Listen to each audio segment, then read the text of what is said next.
Hello and welcome. This is going to be our help video to help you get ready for the Unit 2 test on systems.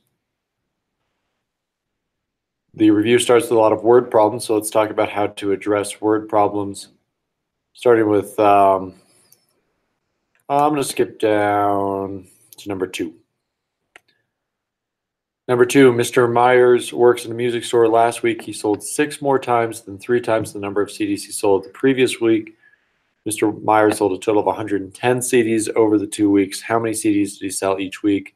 So first thing we need to do is establish some variables. I'm going to say X is going to be the number sold in week 1, and Y will be for week 2.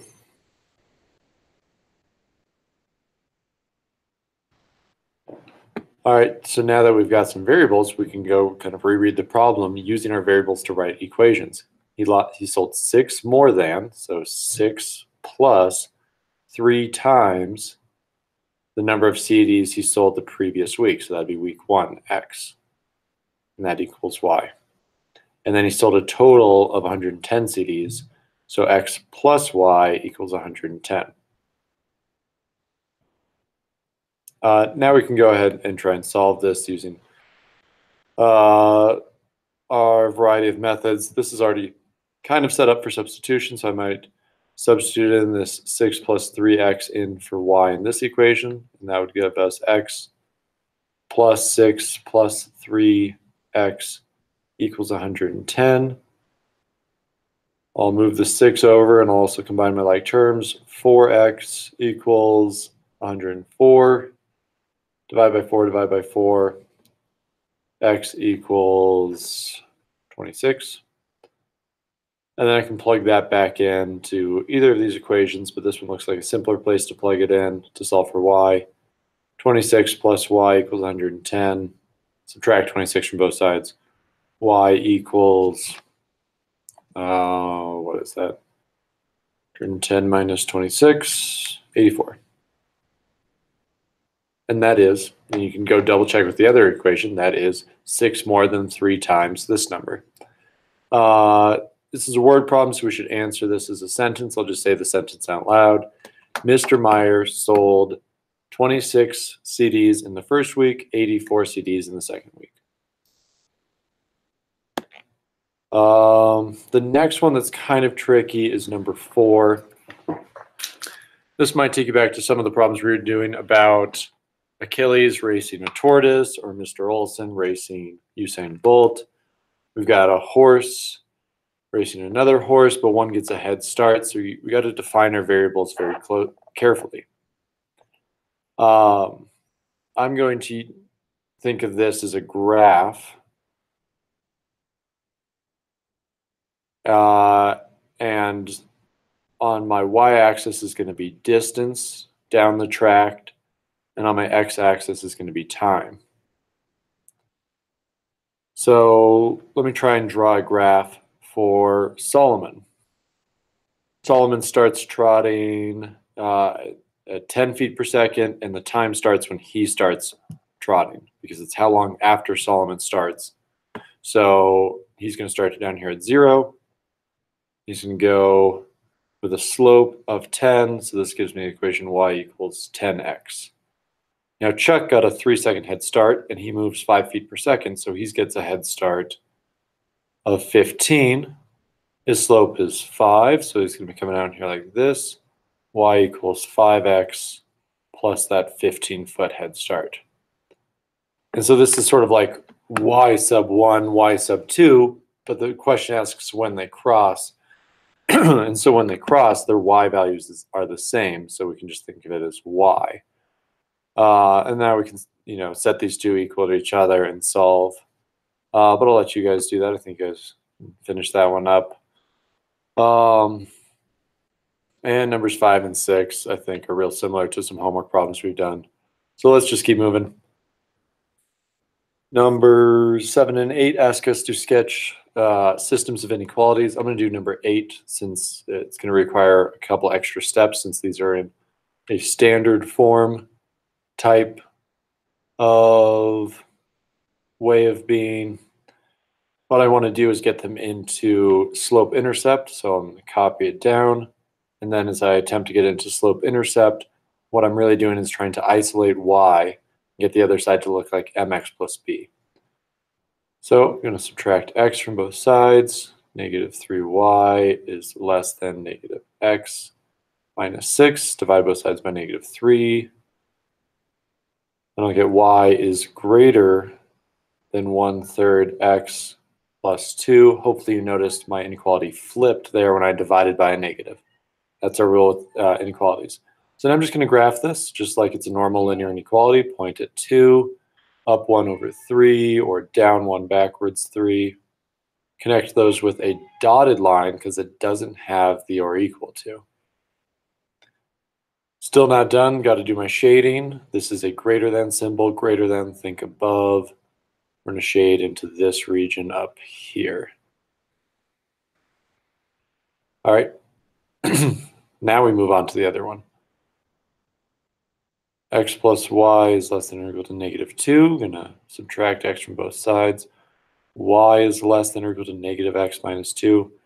Point to my y-intercept of negative 2, slope of negative 1, down 1 over 1, down 1 over 1. Or up 1 backwards 1, still keeps that same slope going. Connect these with a solid line because it does have that or equal to. And then shade below. This is a less than symbol. So shading below, we get a very small overlap region right over here. So I can actually erase all of this and just keep that corner over there where they overlapped. I know it's a little tedious, but when we were doing more complicated things, like having entire systems of these things in our linear programming, the shading them one at a time helped us really avoid making mistakes and figuring out which is the final shaded region. Let's just check number 8, make sure that looks right. Yep, solid, shaded right there, okay. All right, for 9, 10, 11, 12, 13, 14, 15, 16, I'm just going to really encourage you to read what is written in the answer key for those. I'm not just going to read them out loud here, but I think it just explains each of these really well.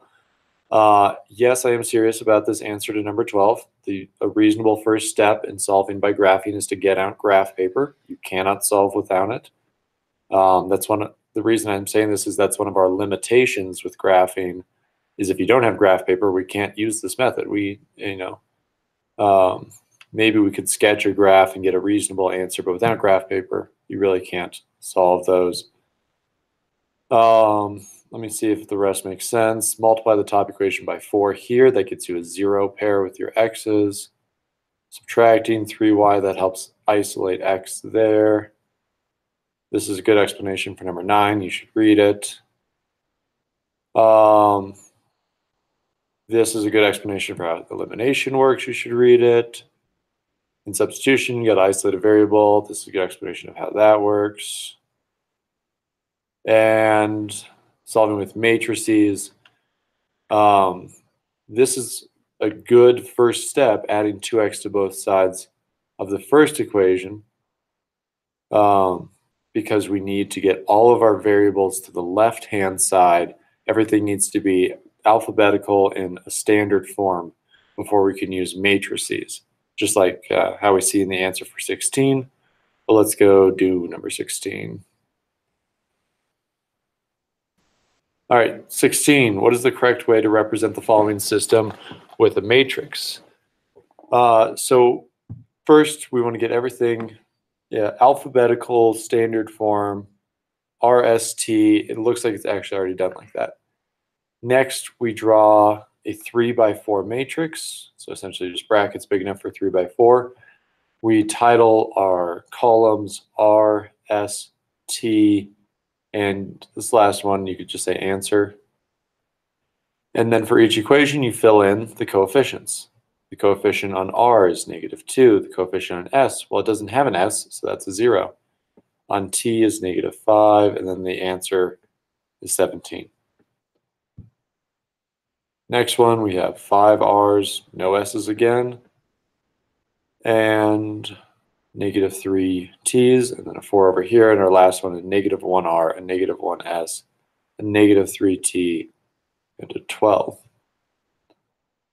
And we've represented it with the matrix, and that's all it was asking us to do, so we're done. Let's see if there's one here we really need to do. This one looks good for elimination. We can get a 0 pair pretty easily. Does this one give us no solution? It looks like it almost might. It's negative 28. If I multiply this by negative 2, I'll get negative 4x plus 12 y equals negative 28. Yeah, they're identical. So this everything's going to cancel out, and we'll be left with just 0 equals 0. This is infinite solutions. Don't say all real numbers, though. It's different. Infinite solutions all existing on a single line. So it's not all real numbers. They have to be still on that line. This one looks like it might give us no solution. I think it does. Let's do substitution here. In for y, 2x minus 1 equals 2. 2x minus 2x plus 1 equals 2. These cancel out. 1 equals 2, so that's a false statement. No solutions.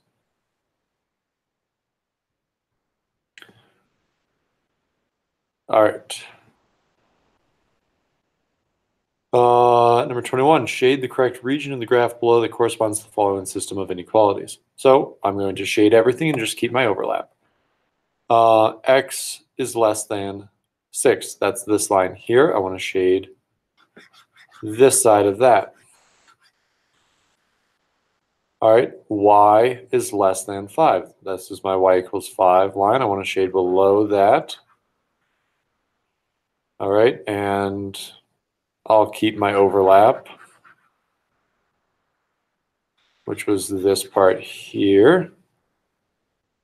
Next one, y is greater than negative 1/2 x plus 6. That's this line here. Need to shade above that line. So now we've narrowed it down to sort of this triangle in the middle. All right, that was my overlap.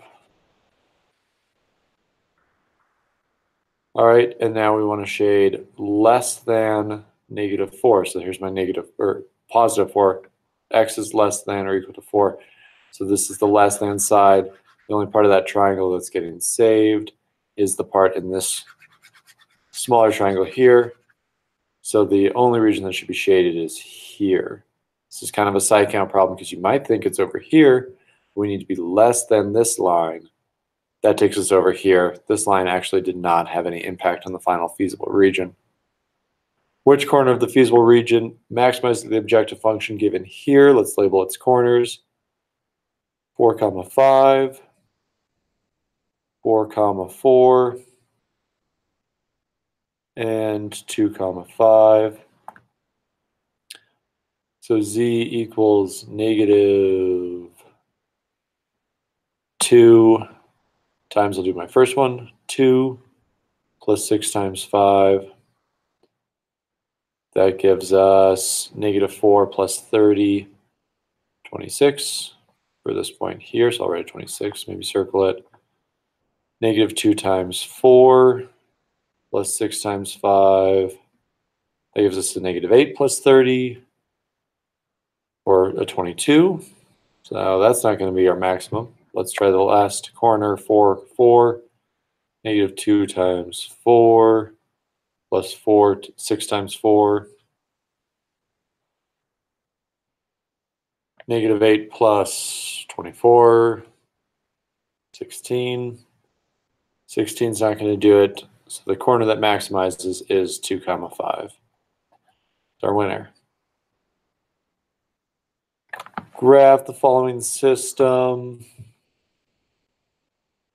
So let's do this one quickly. I'm already messing up. I need a dotted line for my y equals equation at -3. I need to be above this line. I'm just going to keep that in my head.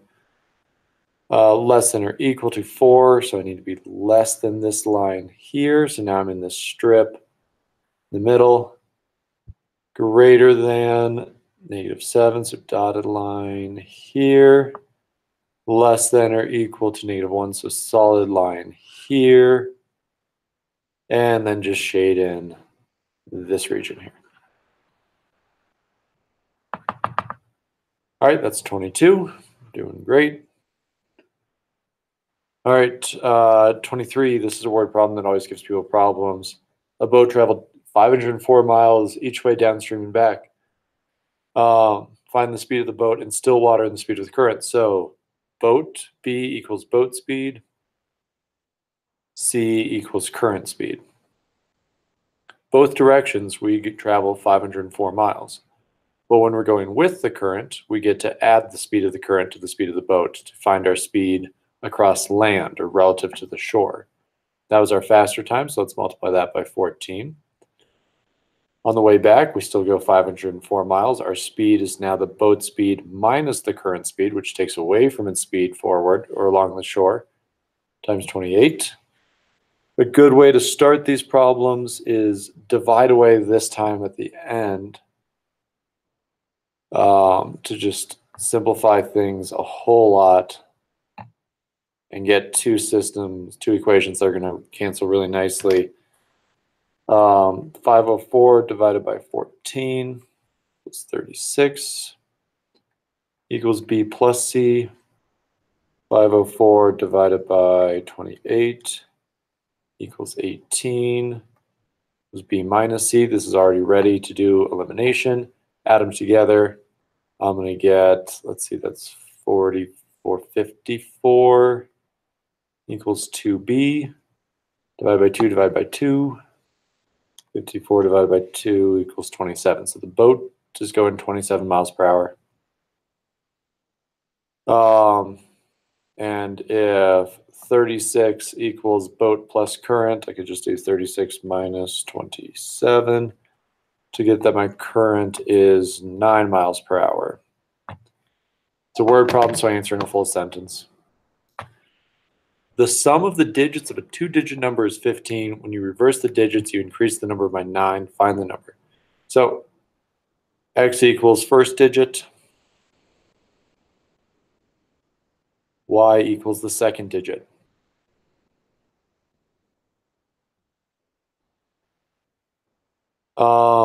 The sum of the digits is 15. X plus y equals 15.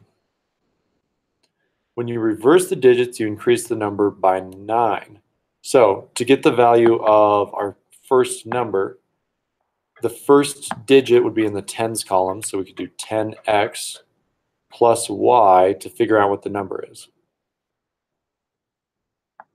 This here is it with the digits in the normal direction, but this is equal to it with its digits reversed, 10y plus x. Now the y moves to the tens column and the x moves to the ones column, plus 9. We increased it by 9, so we'll add the 9 to the side with the digits reversed. Let's combine like terms in this expression here by subtracting a y and subtracting an x from both sides. And we'll get 9x equals 9y plus 9. Divide everything by 9. X equals y plus 1. Let's do substitution into this one. Nope, I'm drawing it to the wrong variable. I'm writing this wrong. Let me try that again. Replacing x here with y plus 1, so y plus 1 plus y equals 15. 2y plus 1 equals 15.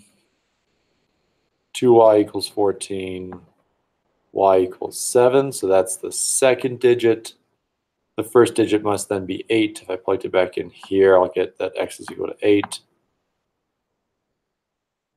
Let's put it into the order of the original number, 87. No, I messed it up. It should be 78, I think.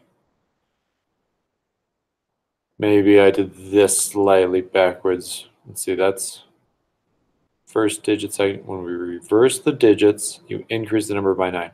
Oh, so the 9 should have gone on the other side.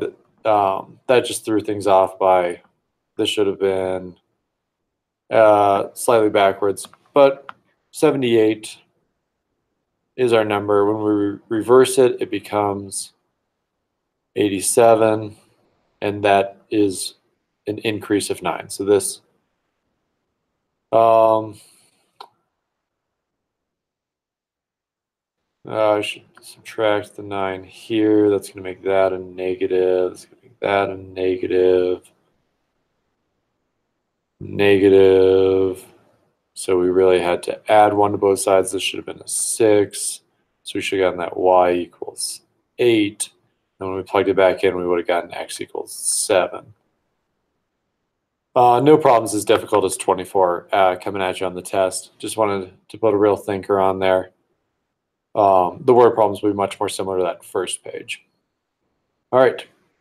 Calculator company producing scientific and graphing calculators. Let's write some equations for this. X equals scientific. Y equals graphing. They want to long-term projections expected demand of at least 100 scientific and 80 graphing. So 180 are the bottom amounts for scientific and graphing respectively. But they can produce no more than 200 scientific. 200 is the maximum, and 170 graphing. 170 is the maximum there. And they need to do at least 200 must be shipped each day. So x plus y must be greater than or equal to 200. Very similar to that hot dogs, hamburgers problem we did in class. Just really slightly different numbers, and this is a greater than instead of a less than. So let's graph all of these using solid lines because they all have the or equal to. My x equals equations are going to be vertical lines at 100 and 200. My y equals creates horizontal lines. That's always been at, let me do that again, 80 and 170. It's not liking doing these. All right, here's my feasible region in the middle here. X plus y is greater than or equal to 200. Let's rearrange that a little bit, move the x over. Y is greater than or equal to negative x plus 200.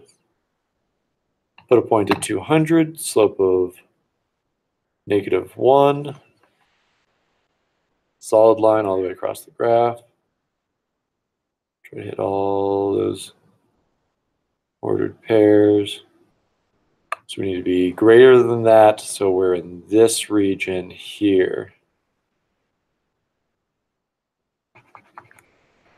All right, time to look at our profit equation. Says that we get $5 so we lose money on scientific, so negative 2x, but we gain $5 on graphing equals profit. So we want the lowest x because we're losing money on x and the greatest y. The lowest x and the greatest y should be this point right here. No, wait, no, yeah. So this point right here is 100.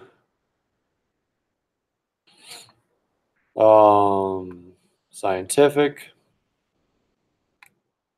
And 170 graphing. Now you could test each corner, but hopefully that made sense what I was doing where I just said smallest x, biggest y. And because everything's kind of nice straight lines here, we can find that pretty with a good amount of confidence. I don't even know if I put in answer for this in the answer key. I'm not sure if we can check this one. Yeah, that is your answer. Hopefully I did it right. If I found a mistake, tell me. I'll give you a late pass. All right, let's just do one problem with solving with matrices, and then we'll be done here. Actually, I'll do one of the last two since I put in some. I'll do two more.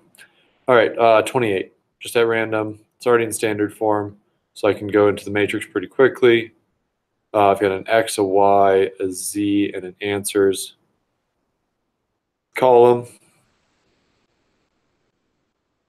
So the first equation has negative 4x's, 3 y's, negative 6 z's, and the answer is 10. Next one's negative 4, 1, 3, and negative 12.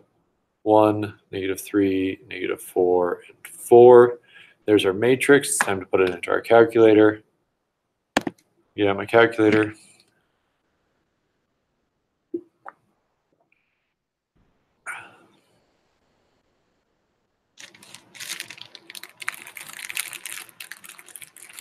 Say goodbye to my sandwich. There we go.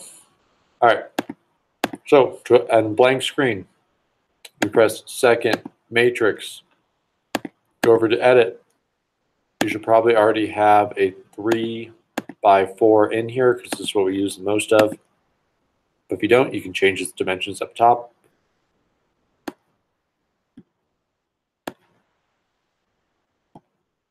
Got to enter my matrix here. Negative 4, pressing enter between each. Don't forget the answers column, it's hiding, but you still got to get to it.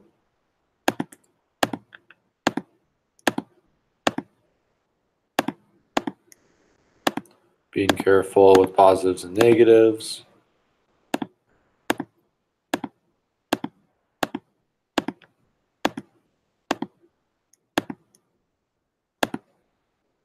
All right, the matrix we created for this system is in the calculator. So I quit, then I go back into the matrix, go over to edit, actually go over to math. I want to go get something called reduced row echelon form, or RREF. Scrolling up is the fastest way to get there. Then go back into the matrix a third time. Just grab number 1 to plug it into the function, reduced row echelon form. Press enter. Now this is turned into our identity matrix, so we can just read off our answers. I'm going to rewrite it this time. So 2, 2, negative 2. So we did reduced row echelon form on this. And that gave us the matrix 1, 1, 1, 0, 0, 0, 0, 0, 0, 2, 2, negative 2. So now we put it back into normal equations. We got 1x equals 2. 1y and nothing else equals 2. 1z and no x's and y's equals negative 2. Is that what I just said? Yep. And we've solved 28 super quick with matrices. Let's try it with number 30, see what happens. I'm just going to try to plug it straight in if everyone's okay with that. Second matrix, over to edit, enter. Let's rewrite it with these coefficients now. Negative 1, negative 6, negative 5, 11, 3, 3, 2, 4, 2, negative 3, negative 3, negative 18. Enter, quit the matrix, back into the matrix, get reduced row echelon form, scrolling up, fastest way to get there. Back into the matrix again, forgot to hit second. Get the one that we just edited. Oh, now it's put in the wrong spot. No, I don't want that.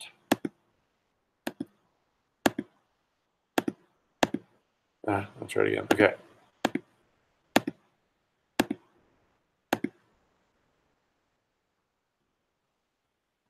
second matrix. There's the one we just edited. Okay. And look at this bizarre matrix that it's given us. We can scroll over, see some answers, but that bottom row goes 0, 0, 0, 1. So if I turn that back into an equation, that's 0x, 0y, 0z, so 0 equals 1. The false statement, number 30, has no solution. Two of those planes have to be parallel, or the lines at which they intersect have to all be parallel. This one over here is going to give you infinite solutions. Describe graphically what a three-variable system with infinite solutions looks like. So real simple, we could just say 3 planes right on top of one another. Same plane, 3 times.